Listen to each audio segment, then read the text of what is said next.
I, female 36, divorced my ex-husband 6 years ago. We have a teen son together, Jamie. I married my current husband and have a tween stepson named Nick. Jamie and Nick are close and get along most of the time as well. Nick depends on Jamie in many things like helping him do homework, fix and organize his toys, cleaning his room, etc.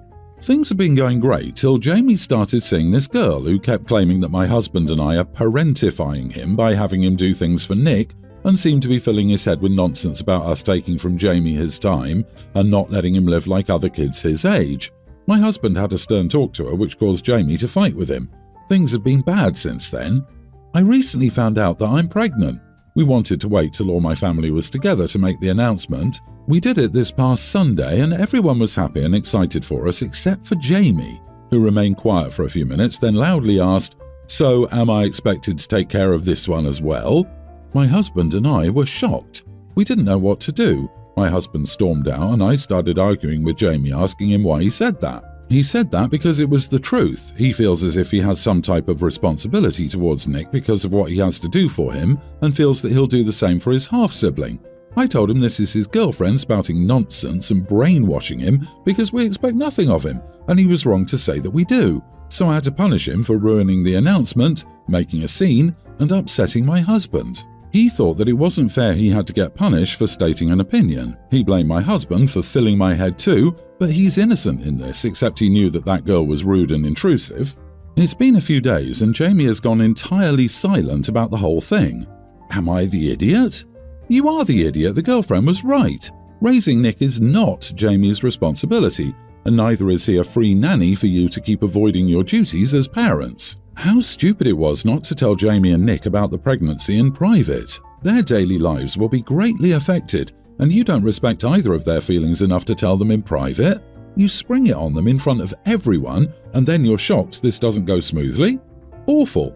And she punishes him for causing a scene and the all-important upsetting the husband. Was there any concern that the son was clearly upset with this news? Any in-depth communication? Any heart-to-hearts? Nah. She just had to punish him because the son should just shut up and take it. But that's okay because by the time the oldest son escapes as soon as he can, the 10-year-old should be just about old enough to take care of the infant.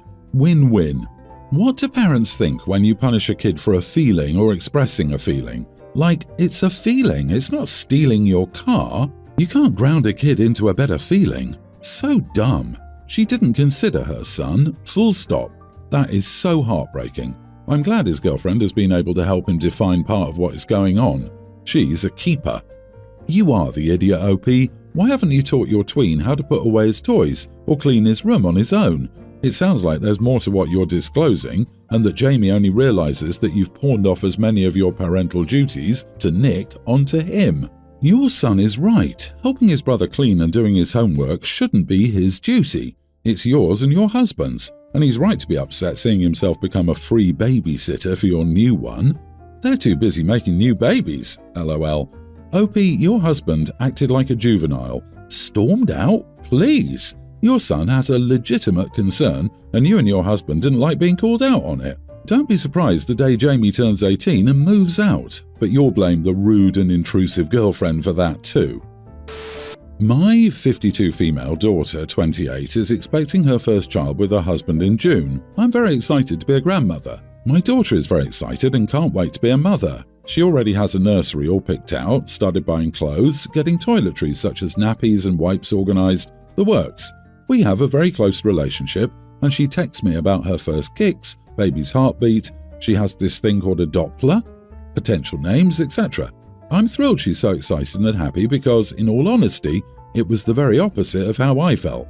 The truth is, I hated being pregnant with both my children. Pregnancy honestly scared me. I was anxious all the time, every movement and lack of it made me scared. I hated the feeling of being so heavy and limited in movement, on top of all the normal pregnancy symptoms of fatigue, nausea, swollen ankles, hemorrhoids, sore back, feet, etc. And then don't get me started on the childbirth, which was the next level. Don't get me wrong, I was very excited to become a mum, and I love both my children. They are my absolute world. I just didn't like the process of getting there. She bought one of those baby memory books and has already started by putting some photos of her bump and ultrasound photos in them. For fun, she dug out the baby books I had for both her and younger brother, and we looked through them for a trip down memory lane. For both books, I started at the newborn stage. The pages for 20-week bump and first ultrasound, etc. are blank for both. My daughter asked why this was the case. She always thought maybe it was the lack of technology of the time. For you young'uns out there, yes, we did have cameras and ultrasounds in the 90s. When I told her the truth that I hated being pregnant, it made me scared and anxious, and I didn't want any memories of it. Pregnancy and childbirth terrified me, even for her younger brother when I had a bit more of an idea. I also explained why I was so happy to see her so happy, because I didn't want her to feel like I did. She got very quiet and didn't seem very engaged the rest of the time looking at the books. When she left to go home, she seemed a bit distant. Later that night, my son-in-law called me to say my daughter was very upset about what I said. Apparently, I made her feel unwanted, like she was a burden to bear. I was shocked and upset to hear that myself because that was the opposite of how I felt, and told my sister-in-law that. I explained I loved my daughter and her brother very much, and I wouldn't trade them for the world. I just didn't like being pregnant, but that doesn't mean my child wasn't wanted. My sister-in-law understood, but still said my daughter was upset. Am I the idiot for confessing my feelings? I felt very guilty, and the last thing I wanted to do was stress my pregnant daughter out, a time when stress and feeling upset need to be kept to a minimum. Not the idiot. I think the disservice that women have done to each other is not being honest about pregnancy. We've created an environment where women feel as if they're horrible human beings if they don't enjoy their pregnancies. Pregnancy can be extremely difficult and uncomfortable. Some people are fortunate to feel that their pregnancies were all butterflies and rainbows, but that's not everyone's experience. Being honest about not enjoying your pregnancies doesn't mean that you don't love your child, or that you wouldn't have done it all over again just to get the result of having them. Your daughter asked you a question, and you were honest with her. You are the idiot. You dumped a whole lot of knowledge on your daughter at a really inappropriate time. This was not the time for it. Your daughter is also probably somewhat scared and somewhat emotional. She's excited as well, and this is a really happy time for her. You basically crapped all over that. If you truly felt the need to share this with her, which I don't see why you did, maybe share it after she gets through her first pregnancy experience, okay? I'll ask you this. What benefit did you see for your daughter in learning about how much you hated and feared pregnancy and childbirth? How did you hope she would feel after you shared this with her? I'm assuming you thought this would be beneficial for her somehow, but I can't see exactly how. Me, female 30, and my boyfriend 31 have been dating for 6 months. We met through a mutual friend and things went from there. We don't live together, however we spend enough time together but more outside. A week ago, while we were out with friends, my boyfriend asked if I could make a copy of the key to my apartment.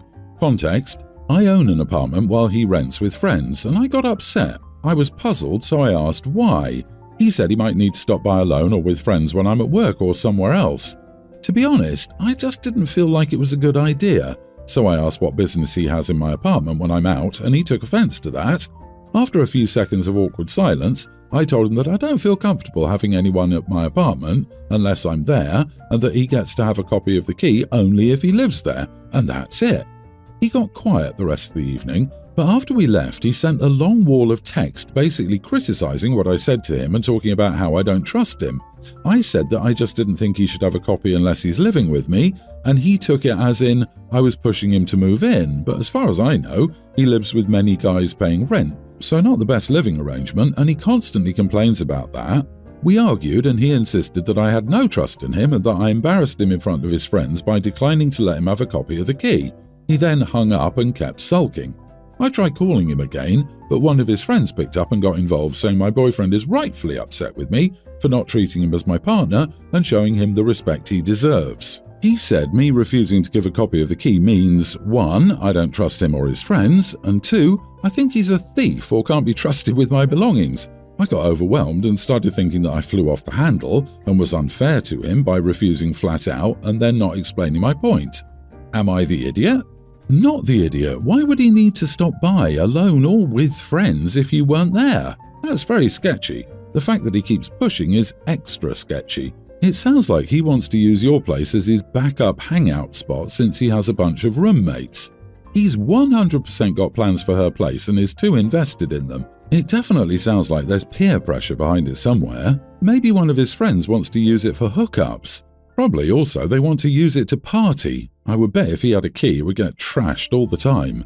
He's gaslighting you, OP, and he's getting his friends to gaslight you too. That's way messed up. When I was 19, I foolishly gave my boyfriend the key. He moved in while I was at work.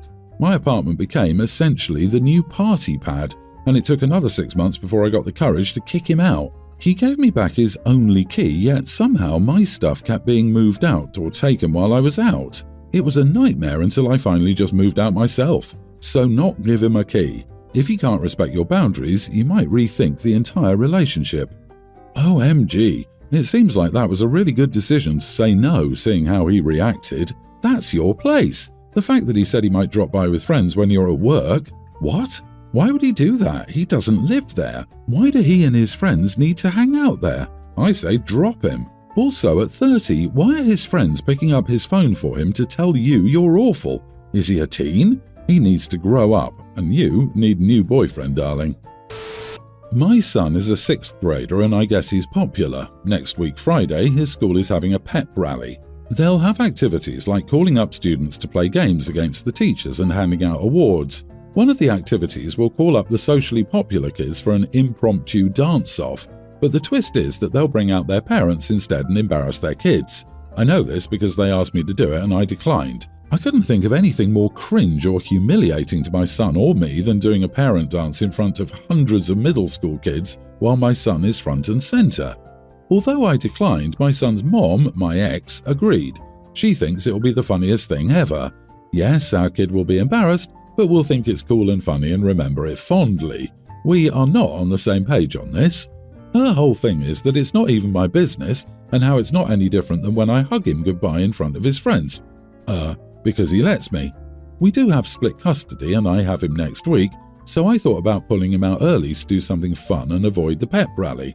I tell my ex after, but before the event, so she has time to make up an excuse to save face. I'm not asking my son's input because I don't want him to feel like he's picking sides. Oh, and the song they were going to use was even worse, but they changed it after I complained. So, am I the idiot? You are the idiot. So your concern is about embarrassing your son and you are not asking him for his opinion. Your idea is to take the kid away without telling his mom, who would be waiting for her child, excited for the whole thing. In what world do you think it's an okay thing to do to either your ex or your son? I'm curious whether it's always my way or no way with you.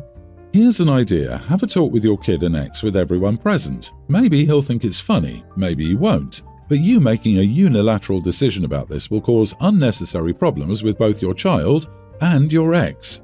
It definitely feels petty rather than coming from a place of concern.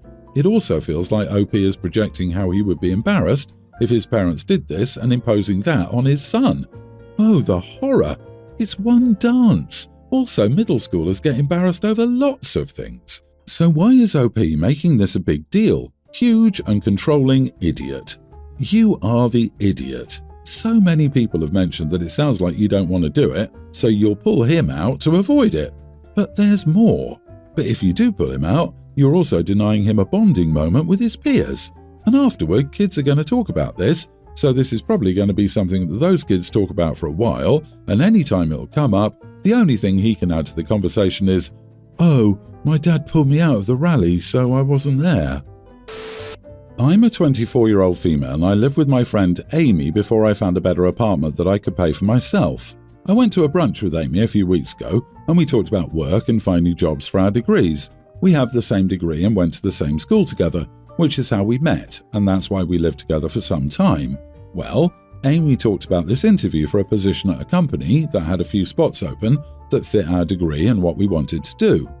She suggested that it would be great if we both applied and it would be awesome to work together, and I agreed. Well, later that day I looked up what she was talking about and applied for the job and got an interview the next week. I texted Amy and she just sent me a thumbs up emoji and that was it. So I got to the interview and I nailed it. They loved my entire resume and everything I'd done since graduating. After that I went to the company coffee shop where I met a guy who works in a similar field to mine, and I'm hoping we become something serious. 2 days later, I had dinner with Amy telling her that I got the job and how I smashed the interview and about the new guy. Well, Amy then angrily tells me how I need to shut up and swiped her dream job away from her. She told me she'd already told everybody about the job, and then the company called her back saying she wasn't what they were looking for anymore. She basically had the job until I came and ruined everything, and she was supposed to meet the guy of her dreams, and instead I took that from her. I told her that it was her idea that I applied, and she said she was only joking. She then left the dinner and texted me after that I was an idiot and I needed to give up my job position to make this better. Am I the idiot? Edit. I wasn't aware she didn't get the job until after she yelled at me. She also didn't say it in a joking manner. We were seriously talking about us working together. There were also 4 positions open.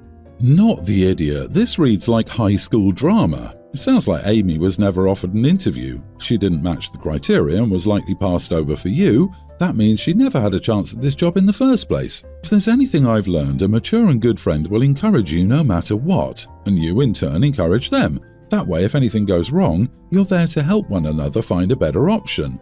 Your friend seems to think that she was offered a job and then you interviewed, and her spot was offered to you instead. That's not how recruitment really works. If they filled the role, they don't keep looking. That takes time and resources that can be better spent on other things. Congrats on the new job. Live your life, be successful, and forget about her.